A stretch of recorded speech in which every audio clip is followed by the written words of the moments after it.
আসসালামু আলাইকুম রহমতুল্লাহি ওবারাকাতুহ। আল্লাহ তাআলার দরবারে শুকরিয়া আদায় করছি, কৃতজ্ঞতা পেশ করছি যে আল্লাহ পাক রব্বুল আলামিন আমাদেরকে আরও একটি সকাল দেখার সৌভাগ্য দান করলেন। ঘুম নামক মৃত্যু থেকে যে আল্লাহ পাক রব্বুল আলামিন আমাদেরকে জাগিয়ে দিলেন, বাঁচিয়ে দিলেন, এই পৃথিবীর আলো বাতাসে আরও কিছু সময় চলাফেরা করার জন্য আমাদেরকে কবুল করলেন, তৌফিক দান করলেন। এজন্য সেই মহান মনিবের দরবারে কালিমাতুশ শুকর আদায় করছি। আমরা পড়ছি আলহামদুলিল্লাহ। আরও শুকরিয়া আদায় করছি এজন্য যে আল্লাহ পাক রব্বুল আলামিন আমাদেরকে সকালবেলার এই বরকতময় সময়ে পবিত্র কুরআনুল কারীমের সান্নিধ্যে আসার জন্য আমাদেরকে কবুল করেছেন। পবিত্র কুরআন থেকে কিছু কথা শুনবার, বলবার সময়, সুযোগ, তৌফিক একান্ত মেহেরবানি করে যে আল্লাহ তাআলা আমাকে, আপনাকে, আমাদেরকে দান করেছেন। এজন্য সেই মহান মনিবের দরবারে আমরা আবারও কালিমাতুশ শুকর আদায় করছি। আমরা পড়ছি আলহামদুলিল্লাহ। আল্লাহ তাআলার কাছে আমরা প্রার্থনা করছি, মহান রব একান্ত মেহেরবানি করে আমাদের এই তাফসীর শোনাকে আমাদের দুনিয়ার জীবনে বরকত এবং পরকালীন জীবনে আল্লাহ পাক রব্বুল আলামিন আপনার, আমার, আমাদের সকলের জন্য নাজাতের ওসিলা হিসেবে আল্লাহ তাআলা যেন কবুল করে নেন। আমরা পড়ছি আমিন। আমরা আজকে তাফসীর শুনব পবিত্র কুরআনুল কারীমের ৬৪তম সূরা, সূরা তাগাবুন। সূরা তাগাবুনের আমরা গতদিন ১০ নম্বর আয়াত পর্যন্ত আমরা তাফসীর শুনেছিলাম। আজকে ১১ নম্বর আয়াত থেকে আমরা তাফসীর শুনব ইনশাআল্লাহ। ১১ নম্বর আয়াত থেকে আমরা অর্থটা জানি, আল্লাহ পাক রব্বুল আলামিন এই আয়াতগুলোতে কি বলেছেন। আল্লাহ তাআলা জাল্লা শাআনহু এই আয়াতে বলছেন, ১১ নম্বর আয়াতে আল্লাহ তাআলা বলছেন, মা আসাবা মিন মুসিবাতিন, কোনো মুসিবত হয় না, কোনো মুসিবত আপতিত হয় না, কোনো মুসিবত আসে না, ইল্লা বিইজনিল্লাহ, আল্লাহর অনুমতি ব্যতি রেখে। তার মানে প্রথম অংশটাই শুনেই বুঝতে পারছেন যে এটা আমাদের জীবন চলার পথে কত গুরুত্বপূর্ণ। আমরা এটার সংক্ষিপ্ত ব্যাখ্যা শুনবো ইনশাআল্লাহ। আপাতত অর্থটা জানি যে মা আসাবা মিন মুসিবাতিন, কোনো মুসিবতই আপতিত হয় না, ইল্লা বিইজনিল্লাহ, আল্লাহর অনুমতি ছাড়া।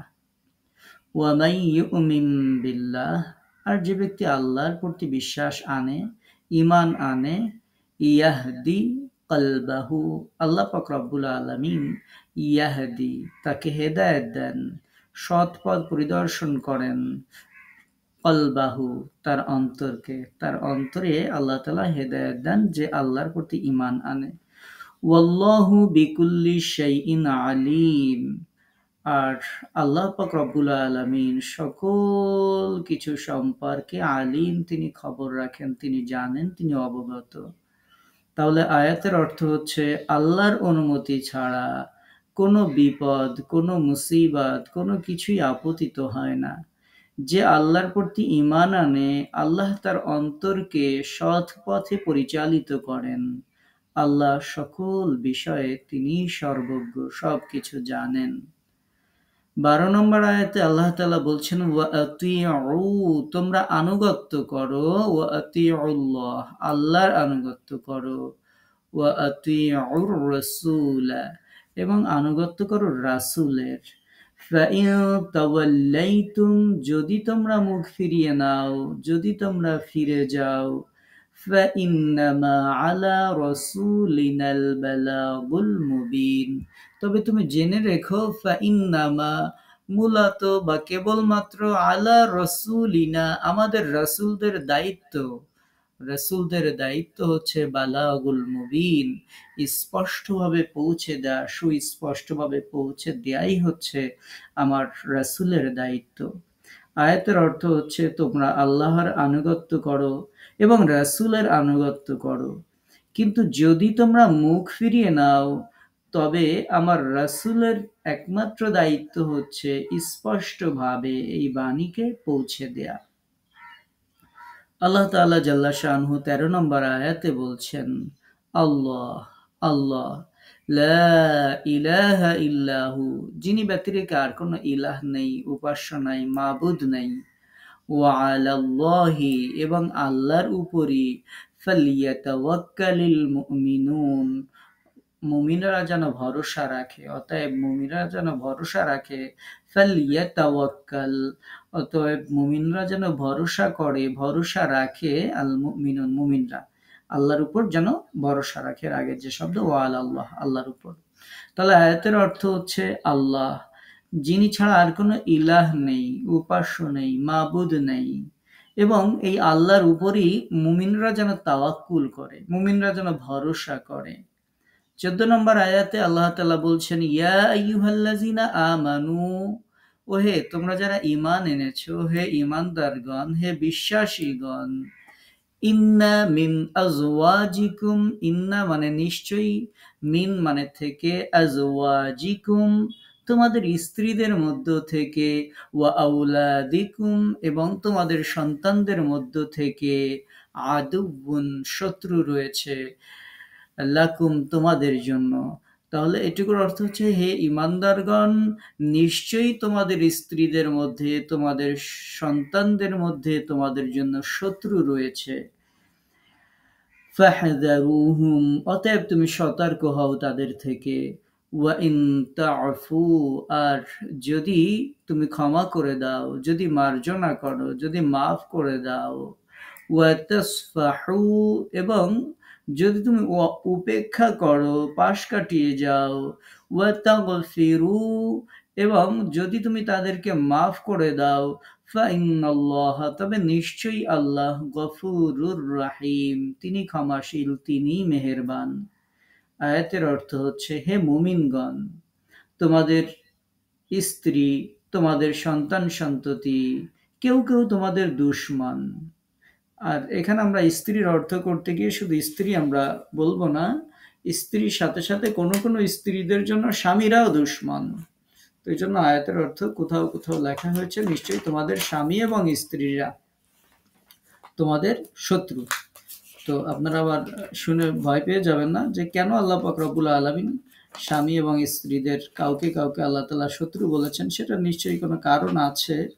আমরা জানার চেষ্টা করব ইনশাআল্লাহ, আল্লাহ তাআলা কেন তাদেরকে শত্রু হিসেবে আল্লাহ তাআলা আখ্যায়িত করেছেন যে তারা তোমাদের শত্রু। তো আল্লাহ পাক রব্বুল আলামিন বলছেন যে, হে মুমিনগণ, তোমাদের স্বামী অথবা কারোর জন্য তার স্ত্রী, কারোর জন্য তার সন্তান সন্ততি, এগুলো হচ্ছে তোমাদের জন্য দুশমন বা তোমাদের শত্রু। আল্লাহ পাক রব্বুল আলামিন এরপরে বলছেন যে, অতএব তোমরা তাদের ব্যাপারে সতর্কতা অবলম্বন করো। শত্রু থেকে যেমন সতর্কতা অবলম্বন করতে হয়, তোমরা তাদের থেকে সতর্কতা অবলম্বন করো। আর যদি তোমরা মার্জনা করো, এড়িয়ে যাও, মাফ করে দাও, তবে নিশ্চয়ই আল্লাহ পরম ক্ষমাশীল, অসীম দয়ালু। এরপরে আল্লাহ পাক রব্বুল আলামিন বলছেন, আমরা আয়াতগুলো পড়ে ফেলি, যদি সময় পাই আমরা ইনশাআল্লাহ শেষ করব, সময় না পেলে আগামী ক্লাসে বলবো ইনশাআল্লাহ। আয়াতগুলোর অর্থগুলো আমরা একটু জেনে আসি। আল্লাহ তাআলা বলছেন, ইন্নামা আমওয়ালুকুম ওয়া আওলাদুকুম ফিতনা, নিশ্চয়ই তোমাদের আমওয়ালুকুম তোমাদের মাল সমূহ, তোমাদের মাল ধন সম্পদ, ওয়া আওলাদুকুম আর তোমাদের সন্তানেরা, ফিতনা তারা পরীক্ষার বিষয়, তারা ফিতনা পরীক্ষার বস্তু। ওয়াল্লাহু ইনদাহু আজরুন আযীম আর আল্লাহর কাছে রয়েছে বড় প্রতিফল। ওয়াল্লাহ এবং আল্লাহ, ইনদাহু তার কাছেই আছে, আজিরুন প্রতিফল, আযীম যেই প্রতিফল অনেক বড়, মহা প্রতিফল, মহা পুরস্কার আল্লাহর কাছেই আছে। আল্লাহ তাআলা এরপর 16 নম্বর আয়াতে বলছেন, ফাত্তাকুল্লাহ অতএব ভয় করো আল্লাহকে, মাস্তাতা'তুম তোমাদের পক্ষে যতটা সম্ভব, যতটা পারো আল্লাহকে ভয় করো, ওয়াসমাউ তোমরা শুনো, ওয়া আতিউ এবং তোমরা আনুগত্য করো, ওয়া আনফিকু এবং তোমরা খরচ করো, ব্যয় করো, খায়রাল লিআনফুসিকুম তোমাদের নিজেদের কল্যাণের জন্য, নিজেদের উত্তমের জন্য। অথবা এই আয়াতের অর্থ করতে পারি, ওয়া আনফিকু খায়রান তোমরা যা উত্তম সেটা খরচ করো, লিআনফুসিকুম তোমাদের নিজেদের কল্যাণের জন্য বা নিজেদের জন্য। আল্লাহ পাক রব্বুল আলামিন এরপর বলছেন, ওয়ামাই ইউকা শুহা নাফসিহি, আর যে ব্যক্তি রক্ষা পেল, ওয়া এবং মান, যে ইউকা যাকে বাঁচিয়ে দেয়া হলো, যে রক্ষা পেল, শুহা নাফসি, শুহা মানে হচ্ছে সংকীর্ণতা, যে সংকীর্ণতা থেকে রক্ষা পেল, নাফসিহি তার মনের, তার আত্মার সংকীর্ণতা থেকে যে রক্ষা পেল, ফাউলাইকা হুমুল মুফলিহুন, ওই সব লোকেরাই হচ্ছে সফলকাম। যারা অন্তরের কৃপণতা থেকে মুক্ত তারাই সফলকাম। আয়াতের অর্থ হচ্ছে, অতএব তোমরা যথাসাধ্য আল্লাহকে ভয় করো, শ্রবণ করো, আনুগত্য করো, তোমাদের নিজেদের কল্যাণে ব্যয় করো, এবং যাদেরকে অন্তরের কৃপণতা থেকে রক্ষা করা হয় তারাই মূলত সফলকাম।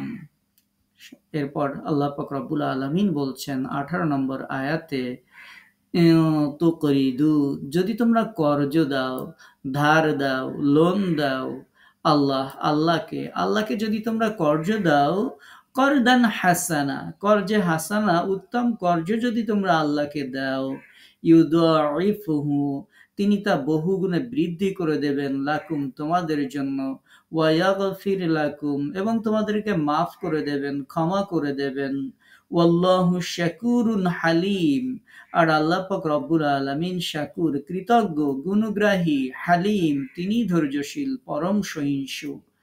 তাহলে আয়াতের অর্থ হচ্ছে, যদি তোমরা আল্লাহকে উত্তম কর্জ দাও, তিনি তোমাদের জন্য দ্বিগুণ করে দিবেন এবং তোমাদেরকে ক্ষমা করে দেবেন।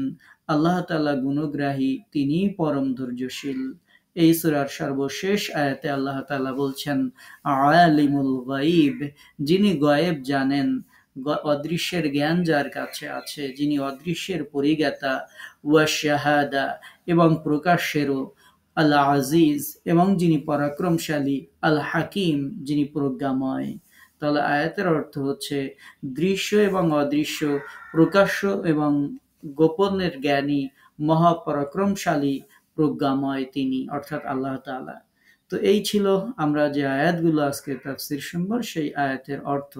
আমরা এই আয়াতগুলোতে আল্লাহ পাক রব্বুল আলামিন কি বলেছেন সেটি আমরা জানলাম। আমরা সংক্ষিপ্ত পরিসরে এই আয়াতগুলোর এখন তাফসীর শোনার চেষ্টা করব। আল্লাহ পাক রব্বুল আলামিন সহি শুদ্ধভাবে আমাকে বলার, আপনাদেরকে মনোযোগের সাথে শোনার, এবং আমাকে, আপনাকে, আমাদের সকলকে এগুলো মেনে চলার, আমল করার তৌফিক আল্লাহ তাআলা দান করেন। খুবই গুরুত্বপূর্ণ, কোরআনে গুরুত্বপূর্ণের বাইরে কোনো কিছু নেই। আমরা আমাদের একটা কোর্স আছে যে গুরুত্বপূর্ণ সূরা, আয়াত, দোয়া, হিফজ, যেই কোর্সের নামের ব্যাপারে অনেকে বলে থাকেন যে উস্তাদ গুরুত্বপূর্ণ তো সবই কোরআনের। তো আপনারা গুরুত্বপূর্ণ বলে কি বোঝাচ্ছেন? গুরুত্বপূর্ণ এজন্য কথাটা আনলাম যে পবিত্র কোরআনুল কারীমের শুরু থেকে শেষ পর্যন্ত যা কিছু আছে সবকিছুই গুরুত্বপূর্ণ। কোনোটাই কোরআনে আল্লাহ পাক রব্বুল আলামিন অগুরুত্বপূর্ণ কোনো বিষয় আল্লাহ তাআলা কোরআনে ইনক্লুড করেননি। কোরআনে অতিরিক্ত কোনো কিছু নেই, যেটা দরকার সেটাই আছে। কোরআনে অগুরুত্বপূর্ণ কোনো কিছু নেই, যা গুরুত্বপূর্ণ সেটাই কোরআনের মধ্যে আল্লাহ পাক রব্বুল আলামিন দিয়েছেন। বাট আমরা যখন বলি গুরুত্বপূর্ণ, তখন এটা জাস্ট একটা কথার কথা, এবং এই সব কিছুর মধ্য থেকে আমরা গুরুত্ব বোঝানোর জন্য গুরুত্বপূর্ণ শব্দটা আমরা ব্যবহার করি। তো ঠিক এরকম ভাবে আমাদের গুরুত্বপূর্ণ সূরা দোয়া হিফজে যেমন আমরা গুরুত্বপূর্ণ দোয়াগুলো, মানে হচ্ছে যেই দোয়াগুলো কন্টিনিউ আল্লাহ রাসূল পড়তেন, সহিহ হাদিসে যেগুলো আছে, গুরুত্বপূর্ণ সূরা বলতে আমরা আমলি যেই সূরাগুলো আল্লাহ রাসূলের সহিহ হাদিস আছে যেগুলোর ব্যাপারে তিনি আমল করতেন, তিলাওয়াত করতেন, সেগুলো বুঝিয়ে থাকি। ঠিক একই রকম ভাবে আমি এখন যেটা বলছি যে আজকের আয়াতগুলো গুরুত্বপূর্ণ, তার মানে এই না যে কোরআনের অন্য আয়াতগুলো অগুরুত্বপূর্ণ। কোরআনের সকল আয়াতই গুরুত্বপূর্ণ, বাট আমরা এটার গুরুত্ব বোঝানোর জন্য গুরুত্বপূর্ণ শব্দটা আমরা ব্যবহার করছি। আপনারা শুনলেই বুঝতে পাবেন, আয়াত শুরু হয়েছে মুসিবাত দিয়ে। কার জীবনেই না মুসিবাত নেই? এমন একজন মানুষ কি পাওয়া যাবে যার জীবনে কোনো মুসিবাত আসে নাই, কোনো বিপদ আসে নাই, কোনো দিন সে অসুস্থ হয়নি, কোনো দিন দুর্ঘটনায় পতিত হয়নি, কোনো পরীক্ষার সম্মুখীন তাকে হতে হয়নি? তো মুসিবত, বিপদ, আপদ এটা তো আসবেই, এটা আপনার জীবনের সাথে সংশ্লিষ্ট। এখন একজন মুমিন হিসেবে, বিশ্বাসী বান্দা হিসেবে, মুমিন বান্দা হিসেবে আপনার দায়িত্ব কি? আল্লাহ পাক রব্বুল আলামিন এই আয়াতগুলোতে সুন্দর করে আল্লাহ পাক রব্বুল আলামিন এটি বলছেন যে আল্লাহর অনুমতি ছাড়া কোনো বিপদ আসতে পারে না। আপনি আজকে বিপদে পড়েছেন, বিপদ আপনার আসতেই পারে, কিন্তু এই বিপদ একজন মুমিন হিসেবে আপনাকে আমাকে বিশ্বাস করতে হবে, জানতে হবে যে বিপদ আল্লাহর হুকুম ছাড়া কোনো বিপদ আপনার কাছে আসতে পারে না। মা আসাবা বিন মুসিবাতিন, কোনো মুসিবত আপতিত হতে পারে না ইল্লা বিইজনিল্লাহ, আল্লাহর হুকুম ছাড়া, আল্লাহর অনুমতি ছাড়া। দেখেন আয়াতটা আহ, আমাদের উপলব্ধি করতে শেখায়, আমাদেরকে আয়াতটা আমরা যে আল্লাহর প্রতি দৃঢ়ভাবে যে বিশ্বাস স্থাপন করব, ধৈর্য ধারণ করব, সেই ধৈর্য ধারণের পিছনে একটা নির্ভেজাল ইমানের দরকার। যে ইমান আপনাকে বিপদের সময় উদ্বুদ্ধ করবে, আপনি ধৈর্য ধরেন। এখন আপনি এই ধৈর্য ধরার, আপনি জানলেনই না যে বিপদটা আল্লাহ দিতে পারেন, আল্লাহ চাইলে সাথে সাথে এটা নিয়েও যেতে পারেন। এই বিশ্বাস যখন আপনার আমার নেই অন্তরে, তখন আর স্থিরতা নেই, তখন মানুষের আত্মহত্যা করে। বিপদের মুহূর্তে সহ্য করতে না পেরে মানুষেরা আত্মহত্যা করে, আমাদের ছেলেমেয়েরা আত্মহত্যা করে, অনেকে জীবনকে শেষ করে দেয়, সুইসাইড করে। এই পৃথিবীর উন্নত দেশগুলোতে দেখবেন যে মানুষের সবকিছু আছে, টাকা পয়সা আছে, গাড়ি আছে, বাড়ি আছে, বৃত্ত আছে, বৈভব আছে, কিন্তু একটু হতাশায় পড়েছে, একটু বিপদ এসেছে, সে নিজেকে শেষ করে দিল। না, মুমিন শেষ করবে না।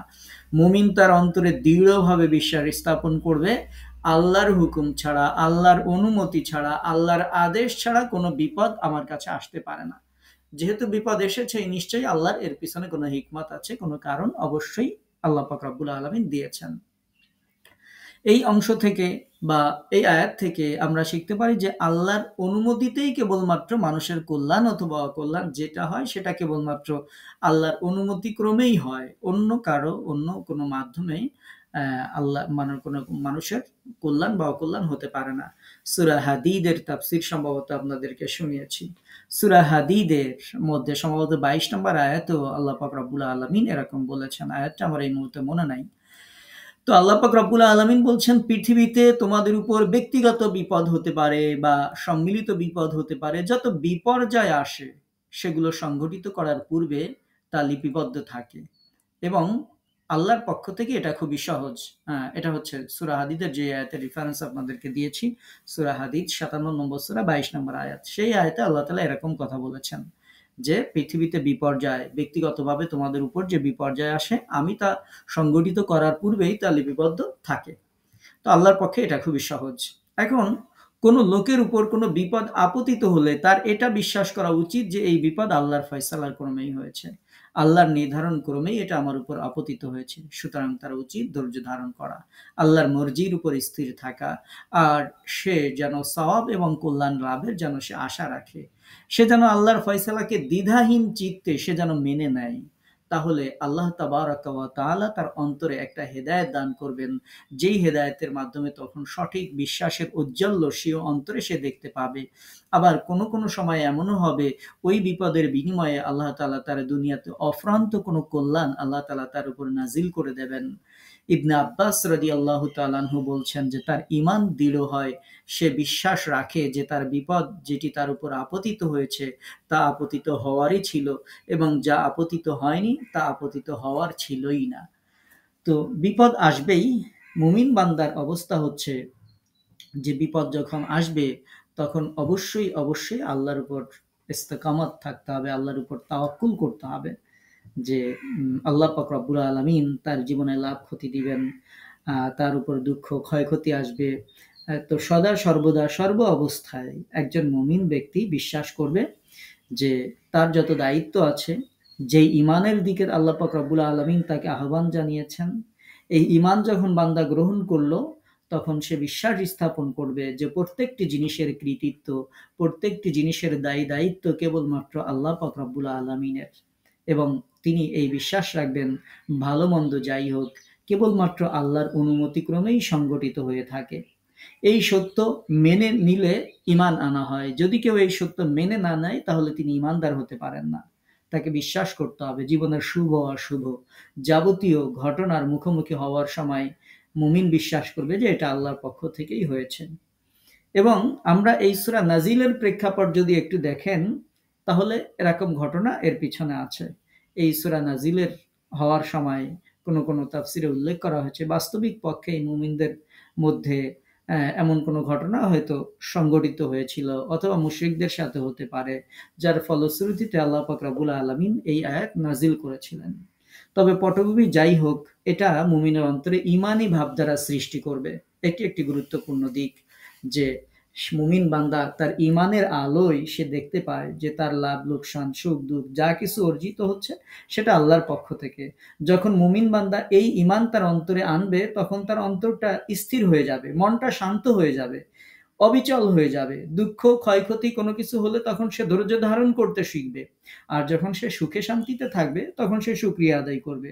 কখনো কখনো এর চেয়ে উন্নত মানের আহ, উচ্চতার মানে আল্লাহ পাক রব্বুল আলামিন তাকে পৌঁছে দিবেন।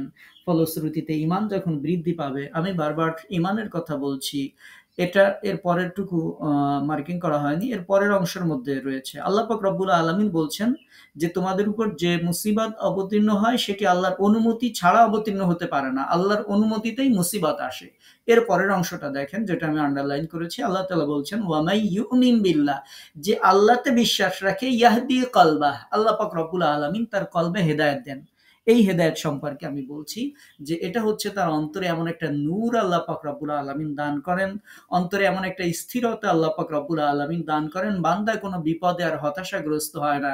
বান্দাকে কোনো বিপদ আপদ কোনো কিছু দিয়ে বান্দাকে টলানো যায় না। বান্দাকে কোনো অবস্থায় ভয়ভীতি দিয়ে তাকে আর দমিয়ে রাখা যায় না। তাওহীদের রিসালাতের দায়িত্ব থেকে তাকে আর সরিয়ে দেয়া যায় না। ঈমানের পথে সে দৃঢ়চেতাভাবে পাহাড়ের মতো ঈমানের পথে সে অবিচল এবং স্থির থাকতে পারে। বান্দা যখন বিশ্বাস করে আমার এই নির্যাতন, আমার উপর মানুষেরা যেই নির্যাতন করছে, একজন দায়ী যখন বিশ্বাস করেন আমার দ্বীনের দাওয়াত দেওয়ার কারণে মানুষেরা যখন আমার উপর নির্যাতন করছে, নিশ্চয়ই এই নির্যাতন আল্লাহ পাক রব্বুল আলমিনের অনুমতি ব্যতিরেকে হতে পারে না। আল্লাহ পাক রব্বুল আলমিন তার অনুমতি দিয়েছেন বলেই আমার সাথে এটা হচ্ছে। আল্লাহ যখন চাইবেন এগুলো সব আমার থেকে দূর হয়ে চলে যাবে। বান্দার অন্তরে এরকম একটা হেদায়েত তার অন্তরে আল্লাহ পাক রব্বুল আলমিন দিয়ে দেন। ইয়াহদি কলবা, তার কলবে হেদায়েত দিয়ে দেন, কলবে সুপথে পরিচালিত করেন। ফলশ্রুতিতে ওই বান্দার অন্তরে ওই বান্দাকে কোনো রকম বিপদ দিয়ে, নির্যাতন দিয়ে, জুলুম দিয়ে, জেল দিয়ে, মামলা দিয়ে, ফাঁসি দিয়ে, কোনো কিছু দিয়ে সেই দায়ী আল্লাহর সেই বান্দাকে, তাওহীদের রিসালাতের বিশ্বাসী সেই বান্দাকে কোনো অবস্থাতেই তার ঈমান থেকে ফিরিয়ে রাখা যায় না। সাহাবা রাদিয়াল্লাহু আনহুম আজমাইনদের জীবনী যদি পড়েন, সেখানে পেয়ে যাবেন মৃত্যুদণ্ড দেয়া হবে, এরপরে তারা বলতেন যে আমাকে 2 রাকাত সালাত আদায় করার সুযোগ দিন। যুগে যুগে যারা ঈমানদার ছিলেন, যারা বিশ্বাসী ছিলেন, যারা আল্লাহর নৈকট্যশীল বান্দা ছিলেন, আল্লাহর পরীক্ষাগুলো তাদের জন্য অনেক বড় ছিল। আমরা পরীক্ষার সম্মুখীন হই না, এজন্য বুঝতে পারি না। ইব্রাহিম আলাইহিসসালাতু ওয়াসসালামের ঘটনা আপনারা জানেন, তাকে আগুনের মধ্যে ফেলে দেওয়া হয়েছিল। ইব্রাহিম আলাইহিসসালাতু ওয়াসসালাম এই আয়াত বিশ্বাস করতেন, তিনি বিশ্বাস করতেন মা আসাবা মিন মুসিবাতিন ইল্লা বিইজনিল্লাহ, আল্লাহর হুকুম ছাড়া, আল্লাহর অনুমতি ছাড়া আমার উপর এই বিপদ আসতে পারে না। ইব্রাহিম আলাইহিসসালাতু ওয়াসসালামকে যখন জিবরাইল আলাইহিসসালাতু ওয়াসসালাম এসে বললেন, আল্লাহর নবী আপনি যদি বলেন তাহলে আমি আপনাকে সহযোগিতা করতে পারি। ইব্রাহিম আলাইহিসসালাতু ওয়াসসালাম যে বললেন যে না, যেই আল্লাহর জন্য তারা আমাকে আগুনের মধ্যে নিক্ষেপ করছে, সেই আল্লাহ তো অন্ধ নন, সেই আল্লাহ তো দেখছেন যে আমি সেই রবের জন্য আগুনে আমাকে নিক্ষেপ করা হচ্ছে। সুতরাং সাহায্য যেটা করার, সহযোগিতা যেটা করার, সেটা আল্লাহই করবেন। আল্লাহ পাক রব্বুল আলামিন ইব্রাহিম আলাইহিসসালাতু ওয়াসসালামের এই ঈমানের ইস্তেকামাত দেখে আল্লাহ পাক রব্বুল আলামিন খুশি হয়েছিলেন। আল্লাহ তাআলা আগুনকে আদেশ দিয়েছিলেন, কুলনা ইয়া নারু কুনি বারদাও ওয়া সালামান আলা ইব্রাহিম। প্রিয় নবী সাল্লাল্লাহু আলাইহি ওয়াসাল্লাম তায়েফে গেলেন, মানুষেরা পাথর মেরে প্রিয় নবীকে রক্তাক্ত করে দিল। এমন রক্ত নবীর শরীর থেকে প্রবাহিত হলো রক্তের মাধ্যমে, এবং জুতা, আল্লাহ রাসূলের জুতাগুলো রক্তের সাথে, পায়ের সাথে আটকে গেল। কঠিন রকমের অবস্থা। আল্লাহ রাসূল একটি বাগানে, একটি পাহাড়ের পাদদেশে নবীজি তখন বসে থাকলেন। সাথে একজন সাহাবী ছিলেন আল্লাহ রাসূলের। ফেরেশতা আসলেন, জিবরাইল আলাইহিসসালাতু ওয়াসসালাম বললেন, ইয়া রাসূলুল্লাহ আপনি যদি চান এই পাহাড় দিয়ে গোটা তায়েফের জনপদকে ধ্বংস করে দিতে পারি। নবীজি তখন বলেছিলেন যে না, আল্লাহর জন্যই যেই কাজ করছি, বিপদ তো আল্লাহই দেন, আল্লাহর জন্য যেটা করছি, যদি তুমি তাদেরকে ধ্বংস করে দাও, আমি দ্বীনের দাওয়াত নিয়ে কার কাছে যাব? প্রিয় নবী সাল্লাল্লাহু আলাইহি ওয়াসাল্লামের সেই বিপদের মুহূর্তে ধৈর্য ধারণ করা, পরবর্তী সময়ে সেই তায়েফের মানুষেরা তারা ইসলাম গ্রহণ করেছিল, মুসলমান হয়েছিল। এজন্য নবীদের জীবন থেকে আমরা শিক্ষা পাই। এরকম অহরহ উদাহরণ আপনাদেরকে আলামিন তার এই প্রিয় বান্দাকে যখন পরীক্ষা করেছিলেন জেলের মধ্যে যখন তিনি ছিলেন, ইমাম সাহেব যখন তাকে কালেমা পড়াতে গিয়েছিলেন, আপনারা জানেন তার সেই বিখ্যাত উক্তি। ইমাম সাহেবকে তিনি বলেছিলেন, যেই কালেমা আপনার রুটি রুজির ব্যবস্থা করে দেয়, আর আমার এই একই কালেমার দাওয়াত দেওয়ার কারণে আজকে আমি ফাঁসির মঞ্চের মধ্যে আমি আজকে ঝুলছি। আপনার কালেমা আপনাকে রুটি রুজির ব্যবস্থা করে দেয়, কিন্তু আমার কালেমা আমাকে ফাঁসির মঞ্চে নিয়ে যাচ্ছে। সে সময় তিনি দৃঢ় এবং স্থিরচিত্ত ছিলেন। যুগে যুগে যত দায়ী ইলাল্লাহ ছিলেন, তারা কেউ যতজনকে ফাঁসি দেওয়া হয়েছে, সেটা আমাদের দেশে হোক অথবা অন্য দেশে হোক, কারো মধ্যে কখনো কোনো বিচলিত অবস্থা দেখা যায়নি। কেউ চিল্লাপাল্লা করেননি। সবার জীবনেই দেখবেন, ভিডিওগুলো যেগুলো আছে সেগুলো দেখবেন, দৃঢ় এবং স্থিরভাবে তারা ফাঁসির মঞ্চের দিকে এগিয়ে যাচ্ছেন। কারণ তারা বিশ্বাস করতেন এই আয়াতের উপরে, মা আসাবা বিন মুসিবাতিন ইল্লা বিইজনিল্লাহ, আমার উপর কোনো মুসিবত আসতে পারে না আল্লাহর অনুমতি ছাড়া, আল্লাহর আদেশ ছাড়া আমার উপর কোনো বিপদ আসতে পারে না, কোনো মুসিবত আসতে পারে না। যখন বান্দা অন্তরে এই বিশ্বাস স্থাপন করে, আল্লাহ পাক রব্বুল আলামিন তার অন্তরের মধ্যে এমন এক নূর তৈরি করে দেন, এমন এক স্থিরচিত্ত অবস্থা তৈরি করে দেন। আল্লাহ পাক রব্বুল আলামিন বলছেন, বান্দা যখন আমার উপর এরকম বিশ্বাস করে, ওয়া মাই ইউমিন বিল্লাহ, বান্দা যেহেতু আমার উপর এই বিশ্বাস রাখে, ইয়াহদি কলবা, আমি আল্লাহ পাক রব্বুল আলামিন আমার এই বান্দার, প্রিয় বান্দার কলবে আমি হেদায়েত দিয়ে দিই। আমাদের অন্তরে হেদায়েত কম, এর জন্য আমরা বিপদে অস্থির হয়ে যায়। যাদের অন্তরে হেদায়েতের পরিমাণ যত বেশি, কলবে ঈমান যত বেশি, তারা বিপদে স্থির হন না, তারা দৃঢ়চিত্ত থাকেন। এবং এটা আমরা দেখতে পাই আল্লাহর প্রিয় বান্দা যারা ছিলেন যুগে যুগে, তারা সদা সর্বদা সর্ব অবস্থায় কত ধরনের জুলুম নির্যাতন তাদের সাথে করা হয়, কিন্তু তারা তাদের অবস্থানে দৃঢ়ভাবে তারা স্থিরচিত্ত থাকেন। তো আল্লাহ পাক রব্বুল আলামিন এই হেদায়েত যেটা দেন, এটা কেমন হতে পারে তার একটা উদাহরণ প্রিয় নবী সাল্লাল্লাহু আলাইহি ওয়াসাল্লাম সহিহ বুখারীর বর্ণনায়, সহিহ মুসলিমের বর্ণনায় একটি হাদিস পাওয়া যায় যে এই হেদায়েতটা কেমন হতে পারে, বান্দার অন্তরের অবস্থা কোন পর্যায়ে উন্নীত হতে পারে। আপনারা এটা শুনলে বুঝতে পারবেন যে বান্দার মনের মধ্যে এমন একটা অবস্থা ক্রিয়েশন হয়, এমন একটা অবস্থা সৃষ্টি হয়, যে যখন বান্দার মনে সুখ আর দুঃখ যাই আসুক না কেন, আল্লাহর তার মধ্যে সে আল্লাহর রহমত, আল্লাহর অনুগ্রহ দেখতে পায়। আপনারা আশ্চর্য হয়ে যাবেন, আপনারা বলবেন, উস্তাদ সুখ থাকলে না আল্লাহর অনুগ্রহ দেখতে পাইলো, কিন্তু দুঃখ পড়লেও বান্দা আল্লাহর অনুগ্রহ কিভাবে দেখতে পায়? দুঃখে পড়লেও বান্দা আল্লাহর অনুগ্রহই দেখতে পায়। আল্লাহ তাআলা তার কলবকে সেই পর্যায়ে নিয়ে যান, যেই পর্যায়ে হয়তো আমাদের কলব নেই। সুখের নাই দুঃখেও সে আল্লাহর রহমত অনুগ্রহ সে দেখতে পায়। কেননা দুঃখে বা বিপদে তার কাছে মনে হয় যে আমার আত্মশুদ্ধি করার জন্য আল্লাহ আমার উপরে এই বিপদ দিয়েছেন। আমার কোনো গুনাহ হয়তো ছিল, যেটা আল্লাহ তাআলা মাফ করে দেওয়ার জন্য হয়তো আমার উপরে এই বিপদ দিয়েছেন। আল্লাহ তাআলা হয়তো আমার সওয়াবের পাল্লাকে ভারী করে দিতে চান। এজন্য হয়তো আল্লাহ পাক রব্বুল আলামিন আমার উপরে এই বিপদ দিয়ে আমাকে পরীক্ষা করছেন। তখন বান্দা কি করে? বান্দা উভয় অবস্থাতেই আল্লাহ পাক রব্বুল আলামিনের এই সিদ্ধান্তে, এই বিপদে আপদে মুসিবতে, সুখে অথবা দুঃখে তিনি আল্লাহর কল্যাণ, আল্লাহর যে নৈকট্য সেটা তিনি দেখতে পান। সহিহ বুখারীর বর্ণনায়, মুসলিমের বর্ণনায় প্রিয় নবী বলছেন যে মুমিনের ব্যাপারটা একটু ভিন্ন ধরনের। হাদিসের পরিভাষাটা কিছুটা এরকম যে আল্লাহ রাসূল বলছেন মুমিনের বিষয়টা বিস্ময়কর। আমি যতটুকু পড়েছিলাম হাদিসটা, আমার যতটুকু অনুবাদ মনে আছে, সেটা সম্ভবত এরকম ছিল যে মুমিনের বিষয়টা বিস্ময়কর। এটা খুব অদ্ভুত। কেমন? সেটা হচ্ছে যে আল্লাহ তাআলা তার সম্পর্কে যে ফয়সালাই দান করেন, সেই ফয়সালা কল্যাণকর প্রমাণিত হয়। আল্লাহ যদি তাকে সুখ দেন, সেটাও কল্যাণকর হয়, যদি দুঃখ দেন, সেটাও কল্যাণকর হয়। আপনারা বলবেন, উস্তাদ কেমন? এটা আমার ব্যাখ্যা দিয়ে লাগবে না। এই হাদিসের মধ্যেই প্রিয় নবী বলেছেন যে তার উপর যদি কখনো বিপদ আপদ আসে, তবে বান্দা ধৈর্য ধারণ করে। ফলশ্রুতিতে বান্দা যখন ধৈর্য ধারণ করে, সেটা তার জন্য কল্যাণজনক হয়ে যায়।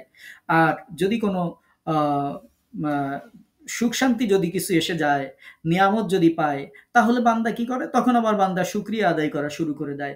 তো বান্দা যখন শুকরিয়া আদায় করা শুরু করে দেয়, সেটাও তার জন্য কল্যাণজনক হয়ে যায়। অর্থাৎ মুমিনের অবস্থা এমন যে মুমিন ছাড়া আর কারো এই অবস্থাটা তৈরি হয় না। অর্থাৎ সে সুখে থাকলেও তার সওয়াব লেখা হইতে থাকে, আবার সে দুঃখে থাকলেও তার সওয়াব লেখা হইতে থাকে, তার মর্যাদা বৃদ্ধি পাইতে থাকে। এজন্য প্রিয় নবী বলেছেন যে মুমিনের অবস্থাটা হচ্ছে বিস্ময়কর।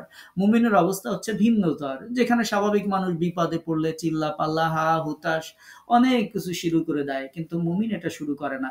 মুমিন বিপদে পড়লে নামাজে দাঁড়িয়ে যায়, আল্লাহর সাহায্য চায়, স্থির চিত্ত থাকে, ধৈর্য ধারণ করে। আল্লাহ রাসূল বলছেন এটা বড় বিস্ময়কর ব্যাপার, কারণ মুমিন জানে আমি যদি ধৈর্য ধারণ করি আল্লাহ তাআলা অবশ্যই অবশ্যই এটার বিনিময়ে কল্যাণ দান করবেন, ফজিলাত দিবেন, মর্যাদা উঁচু করবেন। ফলে মুমিন যখন ধৈর্য ধারণ করে সওয়াব লেখা হইতে থাকে। আবার মুমিনের কাছ থেকে যখন আল্লাহ পাক রব্বুল আলামিন বিপদ তুলে নেন, সুখ শান্তি দেন, তখন মুমিন আবার বেশি করে শুকরিয়া আদায় করে শুরু করে, আল্লাহ এত বড় বিপদে ছিলাম, তুমি আমাকে বাঁচায় দিছো, এই বিপদ থেকে উদ্ধার করছো। সব সময় সে আল্লাহর শুকরিয়া আদায় করতে থাকে। ফলশ্রুতিতে তখনও আল্লাহ পাক রব্বুল আলামিন তার মর্যাদা বৃদ্ধি করতে থাকেন, তার আমলনামায় সওয়াব লিখতে থাকেন। এজন্য আল্লাহ রাসূল বলেছেন মুমিনের বিষয়টা বড়ই আশ্চর্যজনক। সুতরাং আমাদেরকে সেই ঈমান সৃষ্টি করার, আমাদের অন্তরে যেন সেই ঈমান সৃষ্টি হয়, আল্লাহ পাক রব্বুল আলামিন যেন সেই তৌফিক আমাকে, আপনাকে, আমাদের সকলকে দান করেন। বিভিন্ন প্রাচীন যে তাফসির যেগুলো আছে তার মধ্যে এটার বিভিন্ন ব্যাখ্যা আছে যে আল্লাহর অদৃষ্ট এবং তাকদিরে ঈমান আনা, তার কাছে আত্মসমর্পণ করার মাধ্যমেই হৃদয়ের এই যে সুপথ প্রাপ্তি, ইয়াহদি কলবা, আল্লাহ তাআলা বলেছেন এই হিদায়াত অর্জিত হয়ে থাকে। তো ইবনে আব্বাস রাদিয়াল্লাহু তাআলা আনহুর বাণী আপনাদেরকে শুনিয়েছি। তিনি বলেছেন যে এর অর্থ হচ্ছে আল্লাহ তাআলা তার হৃদয়কে পরিপূর্ণ হেদায়েত দান করেন। ইয়াহদি কলবা, আল্লাহ তার কলবে হেদায়েত দান করেন। এখন আপনি যদি মনে করেন যে উস্তাদ আমাকে তো আল্লাহ কোনো বিপদ দেয়নি, তাহলে কি আমি হেদায়েতের উপর নেই? আমরাও হেদায়েতের উপর আছি। কিন্তু এই যে ইয়াহদি কলবা, এই ইয়াহদি কলবার ব্যাখ্যায় আব্দুল্লাহ ইবনে আব্বাস রাদিয়াল্লাহু তাআলা আনহু বলছেন যে আল্লাহ তাকে পরিপূর্ণ হেদায়েত তার কলবে দান করেন। আল্লাহ পাক রব্বুল আলামিন তাকে গোপন কিছু তথ্যের সন্ধান আল্লাহ পাক রব্বুল আলামিন তাকে দিয়ে দেন। তাকে সকল জিনিস এবং ঘটনাবলীর মূল উৎস আল্লাহ তাআলা অবহিত করে দেন। ফলে ঘটনাবলীর প্রকৃত উদ্দেশ্য বান্দা বুঝতে পারে। তাই সে থাকে নিশ্চিন্ত, সে থাকে স্থির। অতএব পরিপূর্ণ জ্ঞান সে লাভ করে। ফলে ত্রুটিপূর্ণ আংশিক জ্ঞানের আর কোনো প্রয়োজন তার থাকে না। তো আল্লাহ পাক রব্বুল আলামিন বলছেন ওয়াল্লাহু বিকুল্লি শাইইন আলিম, আয়াতের শেষে, যে আল্লাহ তাআলা তোমাদের সব বিষয় সম্পর্কে জানেন। তুমি যা করছো, বিপদে ধৈর্য ধারণ করছো নাকি করছো না, সব কিছু সম্পর্কে আল্লাহ পাক রব্বুল আলামিন খুব ভালো করেই জানেন। বস্তুত আল্লাহর জ্ঞানেরই একটা অংশের সন্ধান তিনি দিয়ে থাকেন যাকে হেদায়েত করতে চান। আল্লাহ যেহেতু আলিম, তিনি যেহেতু সব জানেন, এই জ্ঞানের একটা অংশ যেই বান্দাকে আল্লাহ হেদায়েত করতে চান, ইয়াহদি কলবা, যার কলবে হেদায়েত দিতে চান, তাকে আল্লাহ তাআলা একটা অংশ দিয়ে দেন, কিছু অংশ তাকে দিয়ে দেন। তো এটার পিছনে শর্ত হচ্ছে ওয়ামাই ইউমিন বিল্লাহ, আল্লাহর প্রতি বিশুদ্ধ ঈমান আনতে হবে। ঈমান বিশুদ্ধ হলে সকল পর্দা অপসারিত হয়ে যায়। কিছু কিছু গোপন তথ্য তখন বান্দার কাছে উদ্ভাসিত হয়ে যায়। বান্দা তখন বুঝতে পারে যে এটা ঘটতে যাচ্ছে বা এটা হতে যাচ্ছে বা এটা হবে, এরকম কিছু জ্ঞান আল্লাহ পাক রব্বুল আলামিন গোপন তথ্য তার কাছে প্রকাশ করে দেন। তো এটা হচ্ছে আল্লাহ পাক রব্বুল আলামিনের যে বিপদ আপদ সংক্রান্ত যে আয়াতটা আমরা শুনলাম। তো এই আয়াত থেকে আমাদের শিক্ষা নিতে হবে, আমাদের উপরেও যে বিপদ আপদ যাই আসুক না কেন, সর্ব অবস্থায় আল্লাহর উপর ধৈর্য ধারণ করতে হবে, বিশ্বাস রাখতে হবে। আল্লাহই দিয়েছেন, আল্লাহই দূর করে দেবেন। এরপর আমাদের কাজ কি? এরপর আমাদের কাজ হচ্ছে ওয়াতিউল্লাহ, তোমরা আল্লাহর আনুগত্য করো। ওয়াতিউর রাসূলা, রাসূলের আনুগত্য করো। আনুগত্য হবে আল্লাহর জন্য, আনুগত্য হবে রাসূলের জন্য। আর যদি তোমরা মুখ ফিরিয়ে নাও, আল্লাহ তাআলা বলছেন, তাহলে জেনে রেখো আমার রাসূলদের দায়িত্ব হচ্ছে কেবলমাত্র, শুধুমাত্র স্পষ্টভাবে পৌঁছে দেয়া। এর অতিরিক্ত কোনো দায়িত্ব আমি আমার রাসূলদেরকে দেইনি। যারা আল্লাহ এবং তার রাসূলের আনুগত্য করতে অস্বীকার করেছে, তাদের পরিণতি কি হয়েছে ইতিপূর্বে আমরা এই সূরার মধ্যেই আল্লাহ পাক রব্বুল আলামিন উল্লেখ করেছেন। আর এখন এই আয়াতে বলা হচ্ছে যে রাসূল একজন প্রচারক ছাড়া আর কিছু নন। তিনি যখন প্রচার করেছেন তখন তার দায়িত্ব পালন শেষ হয়ে গেছে। এরপর যারা অস্বীকার করেছে তাদের ফলাফল পাওয়াটাই শুধু বাকি আছে। ফলাফলটা খুব দ্রুতই পেয়ে যাবে। তাহলে এই আয়াতে আমাদেরকে বলা হচ্ছে যে তোমরা আল্লাহর আনুগত্য করো, রাসূলের আনুগত্য করো। আল্লাহ এবং তার রাসূল সাল্লাল্লাহু আলাইহি ওয়াসাল্লাম যা করার আদেশ করেছেন তা পালন করতে হবে, যা করতে নিষেধ করেছেন সেটা থেকে বিরত থাকতে হবে। এটি হচ্ছে মূল বক্তব্য। যা করতে আদেশ করেছেন সেটা করতে হবে, যেটা থেকে নিষেধ করেছেন সেটা থেকে বিরত থাকতে হবে। আল্লাহ পাক রব্বুল আলামিন বলছেন, কিন্তু যদি তোমরা এটা থেকে মুখ ফিরিয়ে নাও, ফাইন তাওয়াল্লাইতুম, যদি তোমরা চলে যাও, ফিরে যাও, মুখ ফিরিয়ে নাও, তাহলে জেনে রেখো আমার রাসূলের দায়িত্ব হচ্ছে ফাইন্নামা আলা রাসূলিনাল বালাগুল মুবিন, আমার রাসূলের দায়িত্ব হচ্ছে স্পষ্টভাবে প্রচার করা, পৌঁছে দেয়া। আর তোমাদের দায়িত্ব কি? তোমাদের দায়িত্ব হচ্ছে সেগুলো অনুসরণ করা, সেগুলো পালন করা হচ্ছে তোমাদের দায়িত্ব। আর আমার রাসূলের দায়িত্ব হচ্ছে সেগুলো পৌঁছে দেয়া যথাযথভাবে। ইমাম জুহরি রাহমাহুল্লাহ বলছেন, আল্লাহ তাআলার তরফ থেকে ওহী আসে, রাসূলুল্লাহ সাল্লাল্লাহু আলাইহি ওয়াসাল্লামের কাজ হলো সেই ওহী মানুষের কাছে পৌঁছে দেয়া। আর মানুষের দায়িত্ব হচ্ছে সেগুলো পালন করা। এগুলো বিভিন্ন হাদিসের মূল বক্তব্য আরকি আপনাদেরকে শুনাইলাম। আমরা অলরেডি ৩৭ মিনিট মনে হয় ওভার হয়ে গেছে। তো আমরা যদি একটু সংক্ষেপ করে সামনে আগাই। আল্লাহ পাক রব্বুল আলামিন এরপর বলছেন আল্লাহ, আল্লাহ হচ্ছেন তিনি লা ইলাহা ইল্লাহু, যিনি ব্যতিরেকে আর কোনো উপাস্য নাই, ইলাহ নাই, মাবুদ নাই। তো এটার ব্যাপারে আমরা বিভিন্ন সময় সূরা হাশরের মধ্যে বিভিন্ন জায়গায় আমরা এই লা ইলাহা ইল্লাল্লাহ এটির তাফসীর আমরা করেছি। তো সুতরাং এটার কে নিয়ে আমরা আর আলোচনা দীর্ঘায়িত করছি না। কারণ এই আয়াতের তাফসীর আমরা এটার উপরে আমরা বিশ্বাস করে ঈমানদার হয়েছি, বিশ্বাস করে মুমিন হয়েছি, মুসলমান হয়েছি এবং আমাদের এই তাফসীর ক্লাসে বিভিন্ন সময় আমরা এই আয়াতের তাফসীর আমরা উল্লেখ করেছি যে লা ইলাহা ইল্লাহু এটার ব্যাখ্যা কেমন হতে পারে। তো সেই কারণে আমরা এটা নিয়ে আর বেশি কথা আমরা বলছি না। তো আল্লাহ পাক রব্বুল আলামিন বলছেন, আল্লাহ তিনি যিনি ব্যতিরেকে আর কোনো উপাস্য নেই, ওয়া আলাল্লাহি ফালিয়াতাওয়াক্কালিল মুমিনুন। মুমিনরা যেন আল্লাহর উপর ভরসা করে। যে মুমিন হতে চায়, যে বিশ্বাসী, তার দায়িত্ব হচ্ছে যেই আল্লাহ ব্যতিরেকে আর কোনো উপাস্য নাই, মাবুদ নাই, ইলাহ নাই, সেই আল্লাহর উপর যেন মুমিনরা ভরসা করে। দেখেন এটা আমাদের জন্য খুবই একটা শিক্ষার ব্যাপার যে আল্লাহ তাআলা যিনি ছাড়া কোনো মাবুদ নেই, মুমিনরা যেন তার উপর নির্ভর করে। ১ম বাক্যে মুমিনদেরকে তাওহীদের খবর আল্লাহ তাআলা দিয়েছেন। মুমিন হতে গেলে তাওহীদে বিশ্বাসী হতে হবে। এটি আল্লাহ তাআলা বলেছেন। আমরা তাওহীদে বিশ্বাস করি। আমরা আগেই বলেছি যে এটার আয়াতের তাফসীর আমরা বিভিন্ন সময় করেছি। তো এখন যখন আপনি তাওহীদে বিশ্বাস করলেন, আল্লাহর একাত্মবাদে যখন আপনি বিশ্বাস করলেন, আল্লাহর ওয়াহদানিয়াতে যখন বিশ্বাস করলেন, আল্লাহর রুবুবিয়্যাতে যখন বিশ্বাস করলেন, আল্লাহর আসমা ও সিফাতে যখন আপনি বিশ্বাস করলেন, তখন হবে যে আল্লাহর এই তাওহীদকে তুমি মেনে নাও। তাওহীদকে যখন মেনে নিয়েছো, ইখলাসের সাথে শুধু তার ইবাদত করো। ইখলাসের সাথে যখন ইবাদত করেছো, তখন তুমি সেই আল্লাহর উপর নির্ভর করো। তাহলে এটা একটা যোগসূত্র এটার মধ্যে রয়েছে। আপনি যখন বিশ্বাস করলেন, তখন আমাদের দায়িত্ব হচ্ছে এসে যায় যে আমরা তার ইবাদত করব ইখলাসের সাথে। যখন ইখলাসের সাথে ইবাদত করব, তখন একমাত্র কেবলমাত্র শুধুমাত্র তার উপরই নির্ভর করতে হবে।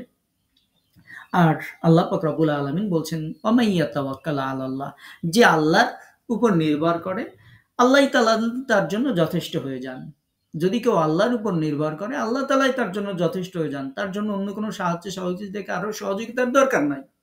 আল্লাহর উপর বান্দা যদি নির্ভর করে, তাহলে আল্লাহ পাক রব্বুল আলামিন তার জন্য যথেষ্ট হয়ে যান। সূরা মুজাম্মিল আপনাদেরকে অর্থ সহ মুখস্থ করিয়েছি। সূরা মুজাম্মিলের মধ্যে আল্লাহ তাআলা বলছেন, রব্বুল মাশরিকি ওয়াল মাগরিবি লা ইলাহা ইল্লা হুয়া ফাত্তাখিযহু ওয়াকিলা।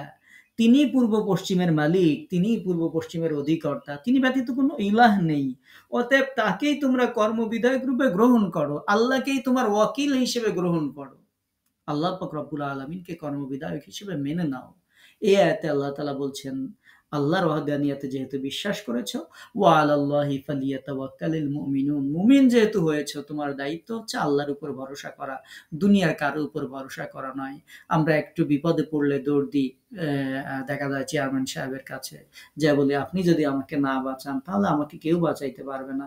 অসুস্থ যখন হয়ে যায় আমরা দৌড় দিই ডাক্তারের কাছে, ডাক্তার সাহেব আপনার কথা খুব শুনেছি, প্রশংসা করেছি, শুনেছি আপনি অনেক মানুষকে ভালো করেছেন, আপনি যদি আমাকে ট্রিটমেন্ট না করেন আমি ডাক্তার সাহেব বাঁচবো না। তো আল্লাহ পাক রব্বুল আলামিন এই জাতীয় বিষয় বলতে নিষেধ করেছেন। তারা হচ্ছে ওয়াসিলা।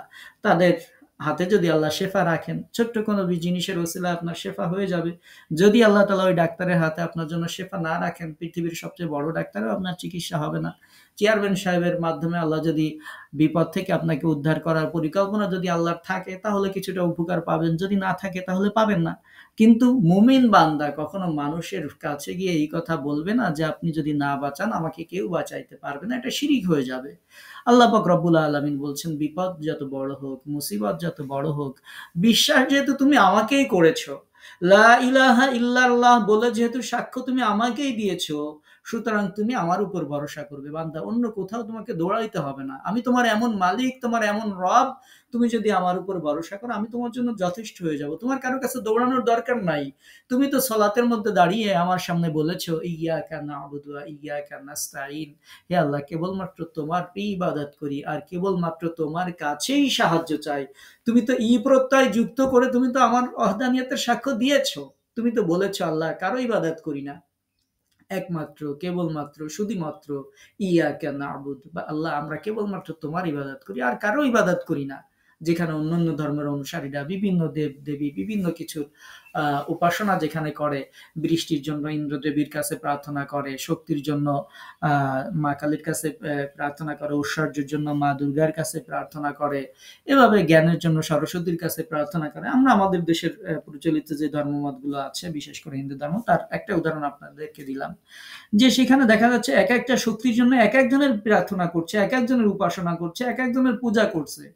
কিন্তু বান্দা তুমি তো এই সব কিছু থেকে তোমার নিজেকে মুক্ত করে দিয়েছো। তুমি তো আমার সামনে দাঁড়িয়ে বলেছো ইয়াকা নাবুদ, হে আল্লাহ আমি এরকম কোনো কিছু করি না, তোমার সাথে কাউকে অংশীদার সাব্যস্ত করি না। হে আমার রব, কেবলমাত্র আমার যত ইবাদত আছে, আমার যত সুজুদ আছে, সবকিছু ইয়াকা নাবুদ কেবলমাত্র তোমার জন্যই নিবেদিত। হে আল্লাহ তুমি ছাড়া দ্বিতীয় কারো ইবাদত আমি করি না। ওয়া ইয়াকা নাস্তাইন, আর যত আমার সাহায্য সহযোগিতা যা কিছু চাওয়ার সেটা কেবলমাত্র তোমার কাছেই চাই, পৃথিবীর অন্য কারো কাছে আমি কোনো সাহায্য চাই না। আল্লাহ পাক রব্বুল আলামিন বলেন, বান্দা তুমি যেহেতু আমার কাছেই সাক্ষ্য দিয়েছো, আমার ইবাদত করেছো, আমার কাছেই যেহেতু সাহায্য চাও, সুতরাং তুমি ফালিয়াতাওয়াক্কালিল মুমিনুন, তুমি যেহেতু বিশ্বাস স্থাপন করেছো, তোমার দায়িত্ব হচ্ছে যে তুমি আমার উপর নির্ভর করবে। তোমার বিপদ যত বড় হোক, মুসিবত যত কঠিন হোক, দুনিয়ার মানুষেরা তোমাকে যত হিয়ালি করুক, টিটকারি করুক, তোমার পরিবার তোমাকে কষ্ট দিতে পারে, তোমার আত্মীয় স্বজন তোমাকে কষ্ট দিতে পারে, তোমার দিন মানার কারণে মানুষেরা তোমাকে উপহাস করতে পারে। তো এভাবে যত বিপদ মুসিবত যাই আসুক না কেন বান্দা, তুমি অবশ্যই অবশ্যই তোমার দায়িত্ব হচ্ছে যে তুমি আমার উপর নির্ভর করবে। আমার উপর যখন তুমি নির্ভর করবে তখন আমি তোমাকে পথ থেকে উত্তরণের ব্যবস্থা করে দেব। আল্লাহ পাক রব্বুল আলামিন বলছেন, যারা আল্লাহকে ভয় করে আল্লাহ পাক রব্বুল আলামিন তাদের উত্তরণের ব্যবস্থা আল্লাহ পাক রব্বুল আলামিন করে দেন। আল্লাহর উপর যখন তাওয়াক্কুল মানুষেরা করে তখন আল্লাহ পাক রব্বুল আলামিন আহ, তখন তাদেরকে উত্তরণের ব্যবস্থা আল্লাহ পাক রব্বুল আলামিন তাদেরকে করে দেন। আপনাদেরকে আমি মনে হয় সূরা তালাক সূরা তালাকের তাফসীর আপনাদেরকে শুনিয়েছি। সেখানে অনেকগুলো আয়াত আছে আল্লাহ পাক রব্বুল আলামিনের যদি আমরা তাকওয়া অবলম্বন করি, তার উপর নির্ভর করি, তাহলে কি হবে। আপনাদেরকে পবিত্র কোরআনের যে বিষয়গুলো আমরা যখন তাফসীর ক্লাস শুরু করি, এই যে অনেকগুলো আয়াত আমরা পড়েছি, ৪-৫ আয়াত পড়ি।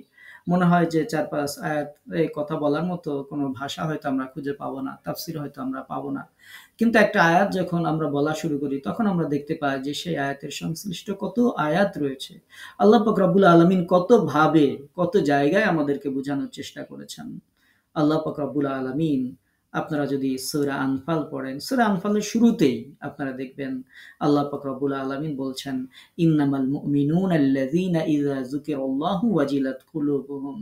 মুমিন তো তারা যখন তাদের সামনে আল্লাহকে স্মরণ করা হয়, আল্লাহর কোরআন যখন উপস্থাপন করা হয়, তখন ওয়াজিলাত কুলুবুহুম, তখন তাদের যে হৃদয় প্রকম্পিত হয়। ওয়াইজা তুলিয়াত আলাইহিম আয়াতু, যখন তাদের সামনে আল্লাহর আয়াতগুলো তেলাওয়াত করা হয়, যাদাতহুম ঈমানা, তখন তাদের ঈমান বেড়ে যায়। ওয়া আলা রাব্বিহিম ইয়াতাওয়াক্কালুন, এবং তারা তাদের রবের প্রতি ভরসা করতে শিখে। তার মানে রবের প্রতি ভরসা করতে আপনি তখনই শিখবেন যখন আপনি এই কোরআনের কাছে আসবেন। কালকে আমরা কোরআন যে নূর সেই সম্পর্কে আমরা আলোচনা করেছিলাম। তো সেখানে আমরা বলেছিলাম যে নূর যদি পাইতে চান তাহলে নূরের কাছে আসতে হবে।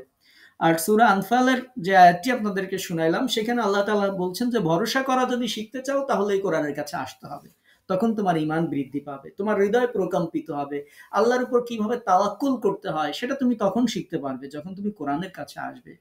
আল্লাহ পাক রব্বুল আলামিন সূরা নাহল যদি পড়েন আপনারা, পবিত্র কোরআনের ৯৯তম সূরা, এই সূরার ৩৬ নম্বর আয়াত যখন আপনি পড়া শুরু করবেন আপনি পেয়ে যাবেন আল্লাযীনা আমানু ওয়া আলা রাব্বিহিম ইয়াতাওয়াক্কালুন, যারা ঈমান আনে তারা তাদের রবের উপর ভরসা করে। ওয়া আলা রাব্বিহিম, তাদের রবের উপর, ইয়াতাওয়াক্কালুন, তারা ভরসা করে, তারা নির্ভর করে তাদের রবের উপর। আল্লাহ পাক রব্বুল আলামিন সূরা নাহলের মধ্যে আরো একটা আয়াতে ৩৬ নম্বর আয়াত থেকে সামনে যখন আরেকটু যাবেন ৪২ নম্বর আয়াত যখন আপনি তেলাওয়াত করবেন, সেখানে আপনি আবার পেয়ে যাবেন আল্লাযিনা সাবারু, যারা ধৈর্য ধারণ করেছে, ওয়া আলা রাব্বিহিম ইয়াতাওয়াক্কালুন, এবং যারা তাদের রবের উপর নির্ভর করে। দেখেন আমাদেরকে আল্লাহ তাআলা তার উপর নির্ভর করার জন্য পবিত্র কোরআনুল কারীমের কত জায়গাতে আল্লাহ পাক রব্বুল আলামিন বলেছেন। আর নাফরমান বান্দা হিসেবে আমি যখন বিপদে পড়ি তখন মানুষের কাছে গিয়ে বলি যে যদি আপনি আমাকে না বাঁচান, মেম্বার সাহেব, এমপি সাহেব, মন্ত্রী সাহেব, যদি আপনি আমাকে না বাঁচান তাহলে কেউ বাঁচাতে পারবে না। আমরা কত নাফরমান বান্দাই না, আমরা না কত নাফরমানি না আমরা করি। আল্লাহ পাক রব্বুল আলামিন বিপদ দেওয়ার মালিক তিনি, সেটা থেকে উদ্ধার করারও মালিক তিনি। আল্লাহ পাক রব্বুল আলামিন সূরা ইব্রাহিম যদি আপনারা পড়েন, সূরা ইব্রাহিমের মধ্যে পেয়ে যাবেন আল্লাহ তাআলা বলছেন ওয়া আলাল্লাহি ফালিয়াতাওয়াক্কালিল মুমিনুন, মুমিনদের উচিত হচ্ছে আল্লাহর উপর ভরসা করা। বান্দা যেহেতু আমার উপর বিশ্বাস স্থাপন করেছে, পৃথিবীর কারোর উপর নির্ভর করা দরকার নই। আমি তার অন্ধ কোনো রব নই যেই রব দেখতে পায় না, আমি তার এমন কোনো বধির রব নই যেই রব শুনতে পায় না, আমি তোমার এমন কোনো রব তোমার নই দিনের বেলা অথবা রাতের আধারে, প্রকাশ্যে অথবা গোপনে, তুমি যেখানে যে অবস্থায় থাকো না কেন বান্দা, তোমার ডাক আমি শুনতে পাই, তোমার বিপদ আমি দেখতে পাই, তুমি তো ডাকবে আমাকেই। ইউনূস আলাইহিস সালাতু ওয়াস সালামের জীবনীটা দেখেন। ইউনূস আলাইহিস সালাতু ওয়াস সালাম যখন তার জনপদের মানুষেরা ঈমান আনছিল না, ইউনূস আলাইহিস সালাতু ওয়াস সালাম রাগ করে আল্লাহর অনুমতি ছাড়াই তিনি হিজরতের জন্য বেরিয়ে পড়লেন। আল্লাহ পাক রব্বুল আলামিনের সিদ্ধান্ত ফয়সালা ছিল ভিন্ন। যখন আপনারা জানেন ইউনূস আলাইহিস সালাতু ওয়াস সালামের মাছের পেটে নিপতিত হওয়ার ঘটনা, ইউনূস আলাইহিস সালাতু ওয়াস সালামকে যখন সমুদ্রে নিক্ষেপ করা হলো, সমুদ্রের মধ্যে পানির মধ্যে এক অন্ধকার, এরপরে আবার মাছের পেটে যখন তিনি চলে গেলেন, মাছ যখন তাকে খেয়ে ফেললো সেখানে এক অন্ধকার, মাছটা আবার একেবারে সমুদ্রের তলদেশে চলে গেল, সেখানে আর এক অন্ধকার। এই কঠিনতম পরিস্থিতিতে ইউনূস আলাইহিস সালাতু ওয়াস সালাম তখন এই বিপদের মধ্যে তিনি তখন বলেছিলেন, আল্লাহ আমি জুলুম করে ফেলেছি, তুমি ছাড়া কোনো সাহায্যকারী নাই, আমি তোমার পবিত্রতা ঘোষণা করছি। তো ইউনূস আলাইহিস সালাতু ওয়াস সালামকে আল্লাহ পাক রব্বুল আলামিন উদ্ধার করেছেন। যদি আল্লাহ এই তাসবিহ তিনি না পড়তেন, ইউনূস আলাইহিস সালাতু ওয়াস সালামকে বলা হয়েছে যে তুমি সারা জীবন কিয়ামত পর্যন্ত এই মাছের পেটেই তোমাকে থাকতে হতো। তো আমাদের দায়িত্ব হচ্ছে যে যখন আমরা বিপদে পড়ি তখন আমরা এই তাসবিহগুলো আমাদেরকে পড়তে হবে, আল্লাহর উপর নির্ভর করতে হবে, আল্লাহর উপর ভরসা করতে হবে, বিশ্বাস করতে হবে। আপনার বিপদে ইউনূস আলাইহিস সালাতু ওয়াস সালামের চেয়ে বেশি বড় বিপদে তো আপনি পড়েননি, আমি তো পড়ি নাই। তো আল্লাহ পাক রব্বুল আলামিন ইউনূস আলাইহিস সালাতু ওয়াস সালামকে যেহেতু উদ্ধার করেছেন, যেই আল্লাহর সেই ক্ষমতা তখন ছিল, ওই আল্লাহর এখনো সেই একই ক্ষমতা নিয়ে সেই আল্লাহ পাক রব্বুল আলামিন এখনো বহাল তবিয়াতে আছেন। তিনি অনাদি অনন্ত চিরকাল থাকবেন। বান্দার বিপদ যত কঠিন হোক, যেখানে যেই পরিবেশে যে জায়গায় থাক না কেন, আল্লাহ পাক রব্বুল আলামিন বাসীর, তার বান্দার দিকে আল্লাহ তাআলা খেয়াল রাখেন, দৃষ্টি রাখেন। তিনি সামি, তিনি শুনতে পান। আল্লাহ পাক রব্বুল আলামিন তখনই কষ্ট পান যখন বান্দা তাকে বাদ দিয়ে অন্য কারো কাছে সাহায্য প্রার্থনা করে। এজন্য আমাদের দায়িত্ব হচ্ছে আল্লাহর উপর ভরসা করা। আপনাদেরকে কতগুলো আয়াত শোনাবো। আল্লাহ পাক রব্বুল আলামিন সূরা আলে ইমরান যদি আপনারা পড়েন, সেখানে আপনারা পেয়ে যাবেন ১৫৯ নম্বর আয়াতে ফাইজা আযামতা ফাতাওয়াক্কাল আলাল্লাহ। আল্লাহ তাআলা বলছেন যখন তুমি কোনো কাজের সিদ্ধান্ত গ্রহণ করো তখন আল্লাহর উপর ভরসা করো। আমরা কাজের পরিকল্পনা করি, বাজেট করি, আল্লাহর উপর ভরসা করি না। ফলশ্রুতিতে আমাদের কোনো বাজেট ঠিকমতো বাস্তবায়ন হয় না। আমরা পরিকল্পনা করি একটা, হয়ে যায় আরেকটা। কারণ ভরসা যেহেতু আল্লাহর উপর করি নাই। এমনকি অনেকে তো ইনশাআল্লাহই বলে না। আপনারা জানবেন যে ইনশাআল্লাহ হচ্ছে এমন, আল্লাহর উপর নির্ভর করা হচ্ছে এমন একটা গুণ, যেটা নবীজির কাছে কিছু মানুষ এসে একটা প্রশ্ন করেছিলেন। নবীজি বলেছিলেন যাও কালকে উত্তর দিব। তো আল্লাহর এটা পছন্দ হয়নি যে নবীজি ইনশাআল্লাহ বলেন নাই। আল্লাহ পাক রব্বুল আলামিন জিবরাইল আলাইহিস সালাতু ওয়াস সালামকে আশাই বন্ধ করে দিয়েছেন। নবীর কাছে আসেই না, ১৫ দিন হয়ে যাচ্ছে। নবীজি চিন্তায় পেরেশান হয়ে যাচ্ছেন। এদিকে মানুষকে বলেছেন আগামীকাল বলবো, ১ দিন, ২ দিন, ৫ দিন, ১০ দিন, ১৫ দিন হয়ে গেছে। মানুষেরা বলছে যে মুহাম্মাদের কাছে যে শয়তানটা আসতো, ওই শয়তানটা তাকে পরিত্যাগ করেছে, নাউযুবিল্লাহি মিন যালিক। এরকম অবস্থায় আল্লাহ রাসূলকে পতিত হতে হয়েছে শুধু একটু ইনশাআল্লাহ না বলার কারণে। আর আপনি আমি কত পরিকল্পনা করি, কত কিছু করি, ইনশাআল্লাহ বলি না। ইনশাআল্লাহ যে আল্লাহর উপর যে নির্ভর করব, আল্লাহ তাআলা বলছেন সিদ্ধান্ত যখন গ্রহণ করো, ফাইজা আযামতা, যখন তুমি কোনো সিদ্ধান্ত গ্রহণ করো, পরিকল্পনা করো, ফাতাওয়াক্কাল আলাল্লাহ, বান্দা তখন তুমি আমার উপর নির্ভর করো। আল্লাহ পাক রব্বুল আলামিন শুধু আমাদের নবীকে না, পূর্ববর্তী আরো নবীদেরকে ইনশাআল্লাহ না বলার কারণে অন্য নবীদেরকেও আল্লাহ পাক রব্বুল আলামিন শিক্ষা দিয়েছেন। তারা যা বলেছেন তাদের সেই পরিকল্পনা পুরোপুরি আল্লাহ তাআলা বাস্তবায়ন করেন নাই। আল্লাহ তাআলা তাদেরকে শিক্ষা দিয়েছেন, যেহেতু তুমি ইনশাআল্লাহ বলো নাই, তোমার এই পরিকল্পনা বাস্তবায়ন হবে না। তোমার যত ক্ষমতা থাকতে পারে, শক্তি থাকতে পারে, সামর্থ্য থাকতে পারে, কিন্তু তুমি কিছুই করতে পারবে না আল্লাহর রহমত ছাড়া। এজন্য অবশ্যই আমাদেরকে মনে রাখতে হবে, আপনার হয়তো টাকা থাকতে পারে, বিত্ত থাকতে পারে, বৈভব থাকতে পারে, ক্ষমতা থাকতে পারে, প্রভাব প্রতিপত্তি থাকতে পারে, কিন্তু না, আপনি কোনো সিদ্ধান্তই বাস্তবায়ন করতে পারবেন না যতক্ষণ পর্যন্ত আল্লাহর আপনার সাহায্য সহযোগিতা না থাকবে। এজন্য আল্লাহ তাআলা বলেছেন, সিদ্ধান্ত গ্রহণ করলে আল্লাহর উপর ভরসা করো। আপনারা সূরা তালাক আপনাদেরকে শুনিয়েছি, এজন্য এটা থেকে কম বলছি, তবে সূরা তালাকে অনেকগুলো আয়াত আছে। আল্লাহ তাআলা বলছেন, ওয়া মান ইয়াতাওয়াক্কাল আলাল্লাহ ফাহুয়া হাসবুহ। যদি কেউ আল্লাহর উপর ভরসা করে, আল্লাহ তাআলাই তার জন্য যথেষ্ট হয়ে যান। এখন ভরসা মানুষ যেমন করবে, বিশ্বাস যেমন করবে, তখন বিশ্বাস অনুযায়ী তার কর্ম হবে। আর যে ব্যক্তি আল্লাহর উপর ভরসা করবে, তার বিষয়টা এরকম হবে। মনে করেন একজন মানুষ, সে একটা এফডিআর করে রেখেছে। এখন তার বিশ্বাস হচ্ছে যে সে যখন চাকরি থেকে রিটায়ার্ডে যাবে, যখন তার ক্যান্সার হবে, অথবা যখন তার বড় ধরনের কোনো অসুস্থ হবে, তখন সে এই টাকাগুলো ইউজ করবে, এই টাকাগুলো সে ব্যবহার করবে। এই নিয়াতে সে একটা এফডিআর করলো অথবা সঞ্চয় করলো। ঠিকই দেখা গেল ওই লোক রিটায়ার্ডে যাওয়ার পরে ঠিকই সে বড় ধরনের অসুস্থ হয়েছে, হয় ক্যান্সার হয়েছে, নাই অসুস্থ হয়েছে। এরপর সে কি করলো, তখন সে চিকিৎসা গ্রহণ করা শুরু করলো এবং সেই টাকাগুলো সে ব্যয় করলো। আর সে বলতে থাকলো যে, দেখছো, সেই দিন আমি যদি সঞ্চয় এটা না করতাম, সেই দিন যদি এই পরিকল্পনাটা না করতাম, তাহলে আজকে আমি কিভাবে ট্রিটমেন্ট করতাম, কিভাবে আমার কি হতো। কিন্তু না, আপনি বিশ্বাস করছেনই তো যে আপনার বড় চাকরি থেকে রিটায়ার যাওয়ার পরে এই রোগ হবে, তখন আপনি ইয়ে করবেন, তখন আপনি এই টাকা দিয়ে চিকিৎসা করবেন। আপনি তো ভরসা করছেন আপনার টাকার উপর, আপনি নিয়াত করছেন যে আপনার রোগ একদিন হবে, এটা তো দরকার না।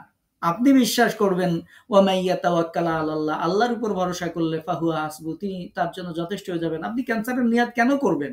আপনি অসুস্থ হবেন এই নিয়াত কেন করবেন? অসুস্থ আমরা হতে পারি, কিন্তু আপনি কেন নিয়াত করবেন যে আমি যেদিন অসুস্থ হব আমার এই টাকা দিয়ে ট্রিটমেন্ট করব? এই অসুস্থ নিয়াত করেছেন, ঠিকই দেখা গেছে অসুস্থ হয়ে আপনি হাসপাতালের বেডে পড়ে আছেন। আর যারা অন্যান্য দেখা যাচ্ছে যারা একটু ইসলাম ফলো করেন, তারা যখন আল্লাহর উপর নির্ভর করেন, দেখেন তাদের কোনো কিছু হয়নি। একজনের ট্রিটমেন্ট করার জন্য আমরা অনেক মানুষকে দেখি যাদের মনে করেন মাথার মধ্যে ছোট্ট একটু অপারেশন করতে হবে, ছোট্ট, যেটা বাংলাদেশে করা সম্ভব ছিল, কিন্তু না, এখানে তার ট্রিটমেন্ট সফল হয়নি, তাকে সিঙ্গাপুরে যেতে হয়েছে। এরকম অনেক ঘটনা আপনাদের চোখের সামনে আপনারা দেখতে পাবেন। ভরসা করতে হবে আল্লাহর উপর। একই রোগ হয় কারো, একেবারে দেখবেন এই যে আমাদের দেশের বাজারগুলোতে যদি আপনারা যান, তাহলে দেখতে পাবেন হকাররা ওষুধ বিক্রি করে, এমন ওষুধ যে সর্বরোগের কাজ করে। যেখানে আমাদের দেশের ডাক্তাররা এক একটা বিষয়ে অনেকদিন লেখাপড়া করে, গবেষণা করে, তারপরে থিসিস করে, তারপরে বিভিন্ন ধরনের ডিগ্রি নিয়ে যেখানে চিকিৎসা দিতে ভয় পায়। আর রাস্তায় হকাররা মনে করেন ২০ টাকার এক বড়ি, এটা দিয়ে দুনিয়ার যত রোগ আছে সব ভালো করে দিবে। আচ্ছা, এটা হচ্ছে একটি দিক। তো এখন আশ্চর্যের বিষয় হচ্ছে যে গ্রামের মানুষেরা তো এই রকমের রোগের কাছ থেকেই ওষুধ খাচ্ছে, এবং যেটার জন্য লাখ লাখ টাকা দিয়ে একজন এমবিবিএস ভালো ডাক্তারের শরণাপন্ন হয়ে আমি চিকিৎসা নিচ্ছি, ওই একজন গ্রামের মানুষ ওই হোমিওপ্যাথির দোকান থেকে কিছু ওষুধ খাচ্ছে, তার রোগ ওই হোমিওপ্যাথি দিয়েই ভালো হয়ে যাচ্ছে। একজন আয়ুর্বেদিক ডাক্তারের কাছে যায়, সেখান থেকে ওষুধ খাচ্ছে, তার ওইটা ভালো হয়ে যাচ্ছে। যে যেমন বিশ্বাস করে কর্মফলটা ওরকম হয়। তো আমাদেরকে চিকিৎসা করতে হবে, এটার মানে এই না যে আমরা এটার জন্য উন্নত চিকিৎসা করব না। আল্লাহ পাক রব্বুল আলামিন উপায় অবলম্বন করতে বলেছেন। তো আমাদের দেশে দেখা যায় যে স্বাভাবিকভাবে মানুষেরা সচেতন না হওয়ার কারণে এবং সবার সেই সামর্থ্য না থাকার কারণে মানুষরা এদের কাছে যায়। অনেকেই জানে যে আসলে এর মধ্যে কি না কি দেয়, সেটা আল্লাহ তাআলাই ভালো জানে। কিন্তু যাই দিক, বাস্তবতা হচ্ছে যে অনেক মানুষের ওষুধ এটার মাধ্যমে ভালো হয়ে যাচ্ছে। অনেক মানুষের বিভিন্ন রোগ শোক এটার মাধ্যমে ভালো হয়ে যাচ্ছে। এটা হচ্ছে ওয়াসিলা। তো এটার কথা কেন বললাম? একটা ওষুধ দিয়েই মানে একটা জিনিস দিয়েই বুঝালাম। আমরা যদি রিজিকের দিকে আসি, দেখেন আপনি আমি চাকরি-বাকরি করি। এরপর আমরা মনে করি যে বৃদ্ধ বয়সে কি খাবো? আমি সুন্দর করে একটা লোন নিলাম, একটা বাড়ি করলাম। এরপরে আমি নিয়াত করলাম যে আমার কিছু এফডিআর করতে হবে, কিছু টাকা জমাইতে হবে, বৃদ্ধে বসে খাবো। আচ্ছা, আপনি আমি এরকম এত কিছু করলাম, ভবিষ্যতের জন্য সঞ্চয় করলাম।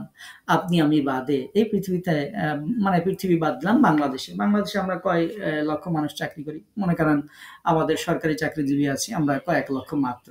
এর বাইরে কিছু আছে সিভিল চাকরিজীবী। এর বাইরে যারা আছে 18 কোটি মানুষের আপনি যদি 1 কোটিও ধরেন, 1 কোটি মানুষের যদি ধরেন, তো বাকি 17 কোটি, এই বাকি 17 কোটি মানুষ তো চাকরি বাকরি করে না, তো তারা কি না খেয়ে থাকে? না, তারা কেউ না খেয়ে থাকে না।